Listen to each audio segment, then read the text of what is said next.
എല്ലാ സൗകര്യങ്ങളോടുകൂടി ഏറ്റവും ചെലവ് കുറച്ച് ഏറ്റവും നല്ല വായുവും ശ്വസിച്ച് ജീവിക്കാൻ പറ്റിയ ഇന്ത്യയിലെ നല്ല നഗരങ്ങൾ, അതിൻ്റെ ഒരു ലിസ്റ്റ് പുറത്തു വന്നിട്ടുണ്ട്. ഏറ്റവും ചെലവ് കുറഞ്ഞ ഇന്ത്യൻ നഗരങ്ങളിൽ ഒന്നാം സ്ഥാനത്ത് നിൽക്കുന്നത് കേരളത്തിലെ ഒരു നഗരമാണ്, അത് തിരുവനന്തപുരമാണ്. അപ്പോൾ ഇന്ത്യയിൽ എല്ലാ സൗകര്യങ്ങളോടും കൂടി ഏറ്റവും നല്ല ഇൻഫ്രാസ്ട്രക്ചർ ആസ്വദിച്ച് ജീവിക്കാൻ ഏറ്റവും ചെലവ് കുറഞ്ഞ നഗരം തിരുവനന്തപുരം ഒന്നാം സ്ഥാനത്ത്. രണ്ടാം സ്ഥാനത്തും നമ്മൾ തൊട്ടടുത്തുള്ള ഒരു നഗരം തന്നെയാണ് തമിഴ്നാട്ടിലെ കോയമ്പത്തൂരാണ് ഇന്ത്യയിലെ മറ്റ് ഒരു നഗരം എന്ന് പറഞ്ഞാൽ ചെലവ് കുറഞ്ഞ് ജീവിക്കാൻ പറ്റിയ രണ്ടാമത്തെ നഗരം. മൂന്നാമത് ഇന്ത്യയിലെ ഏറ്റവും ചെലവ് കുറഞ്ഞ നഗരം എന്ന് പറയുന്നത് ഉത്തരാഖണ്ഡിന്റെ ക്യാപിറ്റലായ ഡെറാഡൂൺ ആണ്. നാലാമത് ഇന്ത്യയിലെ ഏറ്റവും ചെലവ് കുറഞ്ഞ നഗരം ഇന്ത്യയിലെ ക്ലീനസ്റ്റ് സിറ്റി ആയിട്ടുള്ള ഇൻഡോർ ആണ് ഇന്ത്യയിലെ ഏറ്റവും ക്ലീൻ സിറ്റി, അത് മധ്യപ്രദേശിലാണ്.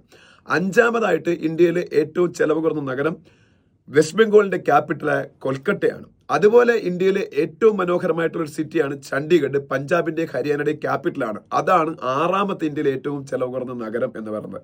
ഇന്ത്യയിലെ ഏറ്റവും ചെലവ് കുറഞ്ഞ ഏഴാമത്തെ നഗരം എന്ന് പറയുന്നത് നമ്മളുടെ ജയ്പൂർ, പിങ്ക് സിറ്റി എന്നുള്ള പേരിൽ അറിയപ്പെടുന്ന രാജസ്ഥാന്റെ ക്യാപിറ്റലായ ജയ്പൂരാണ്. അത് കഴിഞ്ഞാൽ ഇന്ത്യയിലെ ഏറ്റവും ചെലവ് കുറഞ്ഞ നഗരം എന്ന് പറയുന്നത് നമ്മളുടെ മഹാരാഷ്ട്രയിലെ നാഗ്പൂരാണ്. ഈ 8 നഗരങ്ങളാണ് ഇന്ത്യയിലെ ഏറ്റവും ചെലവ് കുറഞ്ഞ നഗരങ്ങൾ. എല്ലാ അമ്യൂണിറ്റീസ് അവിടെ അവൈലബിൾ ആണ്. നമുക്ക് ഏറ്റവും നല്ല രീതിയിൽ ജീവിതം ആസ്വദിക്കാൻ പറ്റിയ നഗരങ്ങളാണെന്നാണ് ടൈംസ് ഓഫ് ഇന്ത്യ ഉൾപ്പെടെയുള്ള പത്രങ്ങൾ റിപ്പോർട്ട് ചെയ്യുന്നത്.